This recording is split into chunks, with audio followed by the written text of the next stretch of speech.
Hello, I am Brianna. Welcome to my life on paper, where paper and pictures tell my story. Today I am playing along with Mixed Media Mayhem, where we either get a recipe or a sketch to use mixed media on. I am also playing along with Woodgrain and Winter with MK and Janet, and it is throughout the month of December, and I'm playing along Sundays, Wednesdays, and Fridays. There is a playlist. I found out there's two playlists for Woodgrain and Winter. One is last year's playlist and one is this year's, and people are adding to both, so I will link both down below.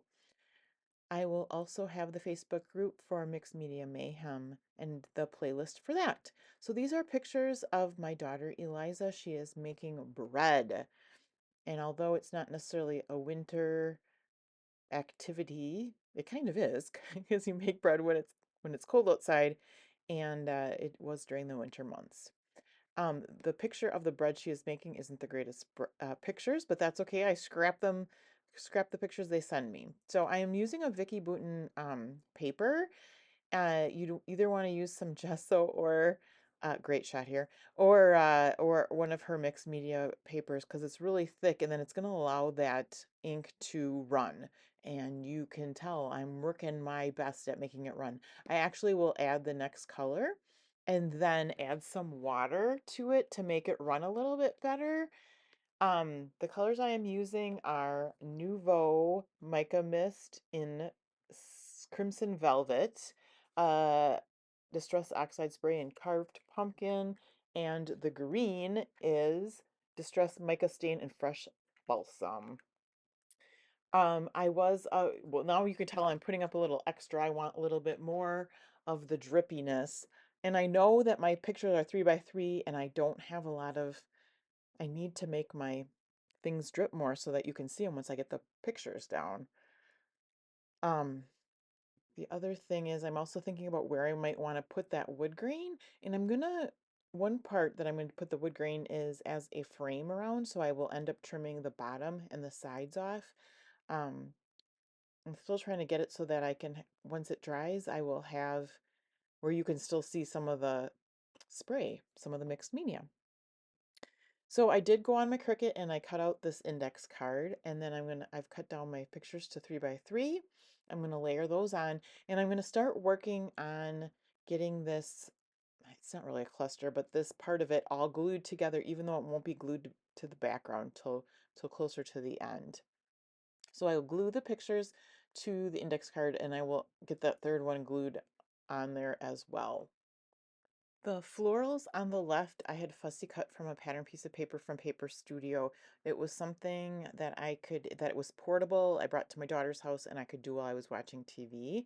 And I love the colors of this. Look at the pretty green along with that kind of coral that matches her shirt. Um, there's kind of a pink. Yeah, there's a pink in there. I'm going to bring some more pink in a little bit. So I will, and I don't know, I must have more little pieces unless I've used them all, but I had lots of big pieces left, so I will overlap those and get several in. Here, this says, let your dreams inspire your adventure. And I really wanted to use this, but it was just kind of too big and I didn't know where to put it. The color is perfect, but I will save this for another layout. And you'll see me trying to fit it in over there, which it kind of works. I didn't want to, you know, I know it's not a great picture of the bread, so wasn't feeling terrible about covering them out. But the next thing I need to do is get the layers underneath the florals. So I'm going to work on that as well. I looked at my full pages of wood grains and then I went into my scraps, and off camera I grabbed this is a wood green that's got some color to it. And then I also took a notebook punch to that green and I tucked it up in there.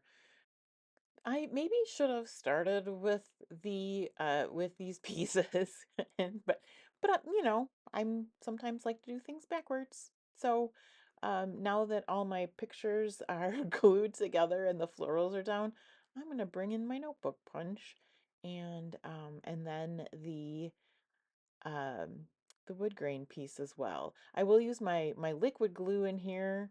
Um yeah, kind of to keep it stuck to each other. Yeah, and this was just a piece I had in my stash that works out well. I will layer it underneath, I think, the notebook punch. And then I decide I need, well, there's a scallop in the sketch as well. So I'll decide that I need one more piece of paper after I quit struggling with these. Tomorrow I will be back with another video for two things. One is the paper crafting YouTubers hop, and so be watching for that. Oh, it's going to be combined with Stamp It Like It's Hot, where we will stamp a title. So come back tomorrow and see that video. Okay, I've got the wood down, and I still don't have it glued to the back because I'm just trying to get them this all adhered to each other. But I will get the notebook punch on top of the wood, and then I'm gonna make sure that like the florals are glued to it as well. So again, I'm just keeping everything together so that if I wanted to stamp something or spray more underneath, I still could. Spoiler alert, I don't. But you know, I like to have options. You just never know when I might decide it needs something more. So I go into my stash and I get this, I would call it light red. It's kind of a rosy red. Um, Not a dark red, not a bright red. And I will scallop punch that and once I get it in there, I was like, oh, I should have left it longer because it's gonna really disappear up behind that notebook punch because I don't want you to see a space, right? Um, but that's okay. You can still see the red. I let it hang out a little bit longer. I think it does what it's supposed to do there. So I will also use that liquid glue to get the scalloped border glued down and trim off the end. And then I think now might be when I decide, yep, it's time to glue the whole thing to the background. I really enjoyed using titles that are like the foam sticker kind. So I went and I decided I was going to use this pink one. It just says love. It's a nice short. It fits right in there. And I love that she bakes bread. And she loves bread. So I think that works. But here I will use my ATG adhesive to get the everything adhered down to the page, and then I will stick the title down. And you know, there's a tag in there, and this is a tag, so I got it out of my pink color box, but I'm gonna cut all this stuff off so that it's not technically a tag. There's no hole, but there is a journaling spot here. So I'm gonna tuck that into the right side just to give myself a little bit of a spot to journal and talk about Eliza's bread. So I'll get that stuck in there. And then I do go looking for a tab. There's a tab that says date on it in the sketch. And so then I go into my green color box and look for a tab. Oh, but before that, I have these not foil. Well, yeah, I don't know what they're called. So they're kind of like a foil, but they're thicker than that. And they're leaves. So I pick out, there's red, which is a really bright red. So I just pick out, it's kind of, one is an orange one, one is kind of a gold one. So I'll take different sizes of those and then get those adhered down with the liquid adhesive. And it just gives another dimension to the florals up there. I did have a kind of a, gosh, I don't know what to call it. It's almost like a shadow stamp. You know, I would use it for mixed media. I have the stamp sitting on my desk and I did not use it. I'm more of a, and I've said this before, like a clean mixed media person, where, you know, normally mixed media is well, I shouldn't say that. Mixed media can be anything, but it can be layers and layers and layers where I just, you know, I like the way this looked, and so this is the way I'm leaving it, and I didn't want to ruin it by trying to something else that didn't work. That's not the greatest outlook to have because it's a piece of paper. You can try different stuff. Um, so what my feeling is this time I went more simple. Next time I can maybe put another layer on it. It's all about experimenting when it comes to mixed media, I think. So moving on, I am using my Marvy jewel picker to place sequins down with, and then I'm using my liquid glue. The sequins are from Spiegel Mom Scraps. They're in Blushing Bride, and she is retiring. There will be no more sequins from Spiegel Mom Scraps. And I did grab some. They're on sale right now, so I did go. I think it was on Black Friday, and I bought some myself some more sequins. The last thing I will do is well, no, I take that back. I I will adhere the whole page down to the wood grain. And I got it's from Tuesday morning. I think it's Simple Stories. I got a pack when you get like what, a pack of 20 or something. So I did not gut it. I didn't even think about gutting it actually.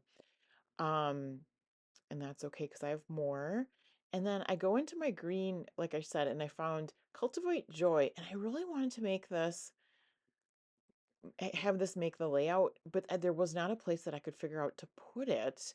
Eliza really likes baking.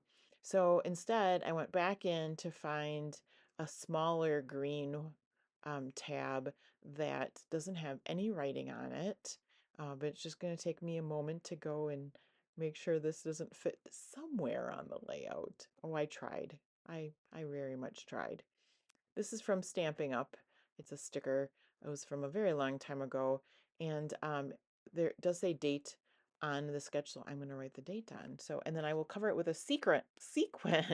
The tag gets covered with a sequin. So I want to thank you so much for hanging out with me today. I hope you have a fabulous day. Please come back and see me tomorrow for a video with Stamp It Like It's Hot and the paper crafting YouTubers.